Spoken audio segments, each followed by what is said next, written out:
Hello class. Okay, so I just wanted to make this real quick video to add to our collection of resources for your papers. All right. So this is looking at a really good student example from a couple of years ago.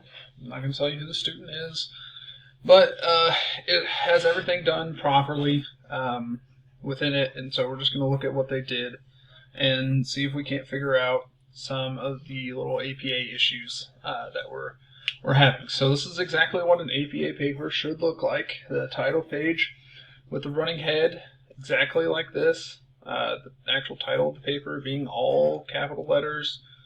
You have your name, the term that you're in, all of it's double spaced.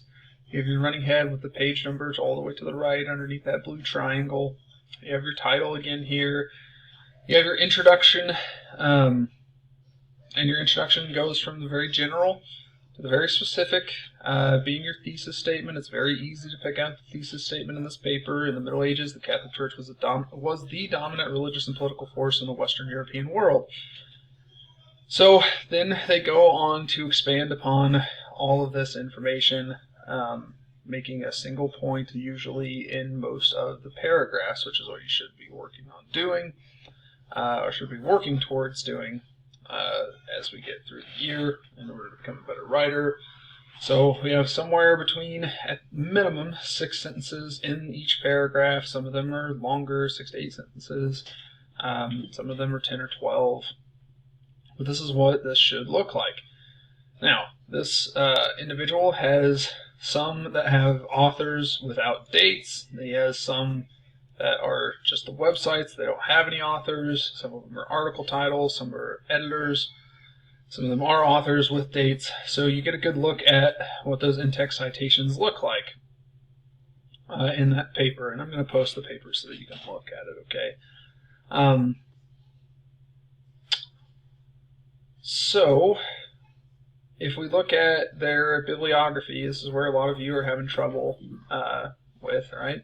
So if there isn't an author, which there isn't for this particular source, then what they've done is they've moved the article title over here to the left of the date.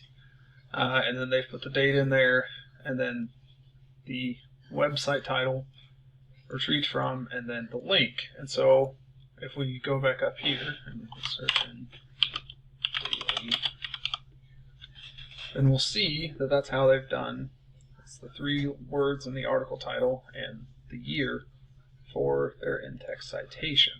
Okay, so that's what you do if you don't have an author. Same thing here with this Ducksters, with the editors of History Hit, except for that's what they want you to put. If they have an editor for the website, which a lot of websites will, you're going to put the editor there instead.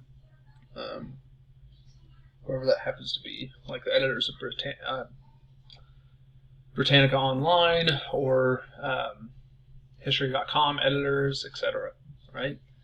So you then have what happens if you don't have a date. If you don't have a date, you just simply put in n.d. which stands for no date, and then you would put Reynolds, n.d. So this one here had no author apparently and no date, so you just put rich and poor, n.d. in there for the in-text citation.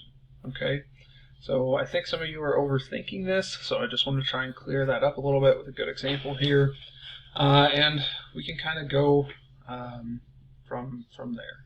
Okay,